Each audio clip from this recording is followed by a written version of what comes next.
2 ദിവസമായിട്ട് അമ്പാടിക്ക് പായസം കുടിക്കാനായിട്ട് വല്ലാത്തൊരു കൊതിയാണേ.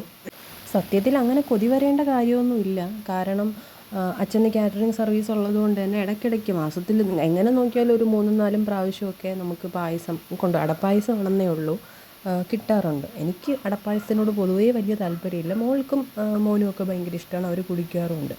ഇന്നിപ്പോൾ പിന്നെ ഈ 2 ദിവസമായിട്ട് പറയണ കൂടാതെ ഇപ്പം ഞാൻ അടുക്കളയിൽ കയറിയപ്പോൾ വന്നിട്ട് എന്നോട് വീണ്ടും അമ്മേ പായസം ഇത് തന്നെ ചോദിച്ചുകൊണ്ടിരിക്കുന്നത്. അപ്പോൾ പിന്നെ ഞാൻ വിചാരിച്ചു രാത്രി 8 മണിയാണെന്നൊന്നും നോക്കിയില്ല.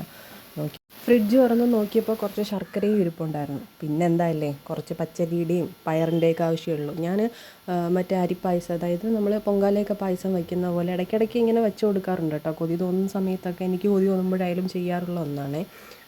കൂട്ടത്തിൽ പയറും കൂടെ കുറച്ചിടും.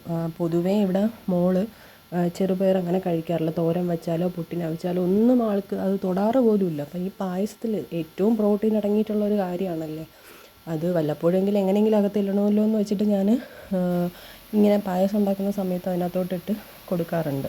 അപ്പം എനിക്ക് ഭയങ്കര ഇഷ്ടമാണ്. ആ പയറും കൂടെ ഇട്ട് വരുമ്പോൾ അതൊരു പ്രത്യേക ടേസ്റ്റാണ്. എനിക്ക് ഏറ്റവും ഇഷ്ടമുള്ളൊരു പായസം എന്ന് പറയുന്നത് തന്നെ പയറ് പരിപ്പ് പായസമാണ്.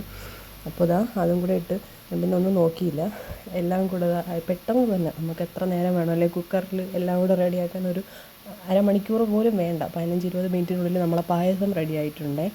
ഇതിനിടയ്ക്ക് ഞാൻ പായസം വയ്ക്കാൻ കാത്തിരുന്നെന്ന് പറഞ്ഞതുപോലെ അച്ഛനാണെങ്കിൽ ഒരു ലോഡ് വാഴയ്ക്കപ്പോയിട്ട് വന്നിട്ടുണ്ട്. അതിന് മുമ്പ് സഹോദരൻ്റെ വകയുള്ളതാണ് നേരത്തെ കണ്ടത് നിങ്ങൾ. അത് എന്നും ജോലി കഴിഞ്ഞിട്ട് വരുമ്പം ഞങ്ങൾക്ക് 3 പേർക്കും ഒരു മുട്ടായി ആയാലും പിള്ളേർക്ക് 2 പേർക്കും വാങ്ങിക്കുമ്പം അവൻ്റെ കണക്ക് എനിക്കും ഉണ്ടാവുമേ. അപ്പോൾ അതൊക്കെ കണ്ടതാണ് ആ ലോട്ടോ ചോക്കോ പൈയുടെ കേട്ടോ.